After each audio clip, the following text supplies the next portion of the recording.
નમસ્કાર મિત્રો, સ્વાગત છે બધા મિત્રોનો મારી યુટ્યુબ ચેનલમાં। હું છું આપનો મિત્ર ભાવિક વઘાસિયા। તો મિત્રો, ખાસ કરીને આ વિડીયોના માધ્યમથી આપણે વાત કરવાની છે ખેડૂતોને લોન બાબતે મહત્વપૂર્ણ અપડેટ સામે આવી રહી છે। તો તે વિશેની સંપૂર્ણ વિગતવાર માહિતી આ વિડીયોમાં જોશું, તો વિડીયોને છેલ્લે સુધી જોવા વિનંતી। તો મિત્રો, ખાસ કરીને અત્યારે ખેડૂત માટે દિવસે ને દિવસે ખેતી છે તે કરવી મોંઘી પડતી જઈ રહી છે, જેનું મુખ્ય કારણ છે કે અત્યારે ખાતર, દવા, બિયારણ છે સહિતના જે વિવિધ મતલબ કે બધી વસ્તુ છે તેના ભાવ વધી રહ્યા છે અને તેની સામે તેમને જે પોતાનો માલ બજારમાં વેચવા જાય ત્યારે પોષણક્ષમ ભાવ મળતા નથી। તો આના પરિણામે ખેડૂત છે તે ધીમે ધીમે દેવાદાર પણ બનતા જાય છે અને અમુક વિસ્તારો એવા છે કે જ્યાં ઉત્પાદન ઓછું આવે છે, સામે ખર્ચાઓ વધી જતા હોય છે, એટલે ખેતી તેમના માટે ખર્ચાળ બનતી જાય છે।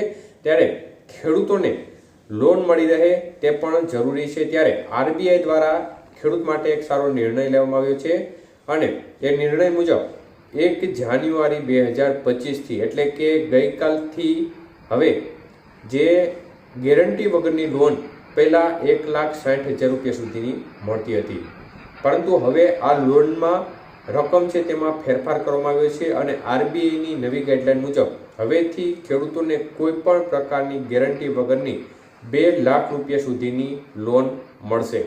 મતલબ કે જે 1,60,000 રૂપિયા સુધીની લોન મળતી હતી તેની રકમમાં હવે 40,000 રૂપિયાનો વધારો કરી અને 2 લાખ રૂપિયા સુધીની ગેરંટી વગરની લોન આપવા બાબતે નિર્ણય કરવામાં આવ્યો છે।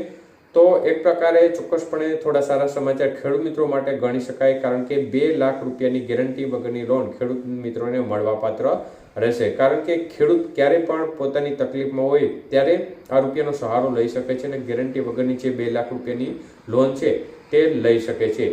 તો ચોક્કસપણે એક સારો નિર્ણય ગણી શકાય અને ગઈકાલે જે સરકાર દ્વારા વધુ એક જાહેરાત કરવામાં આવી હતી તે મુજબ ખાતર છે તેમાં પણ સબસિડી બાબતે વાત કરવામાં આવી હતી, એટલે ભાવ વધારો થશે તો પણ જે સબસિડી છે તે સબસિડી છે એના કારણે તમને ભાવ વધારાની અસર જોવા નહીં મળે। એકંદરે જે અત્યારે ખાતર મળી રહ્યું છે તે કિંમત અથવા તો તેનીથી થોડી ઓછી કિંમતે ખાતર આગામી દિવસોમાં મળે તેવી પૂરેપૂરી સંભાવનાઓ દેખાઈ રહી છે। આભાર।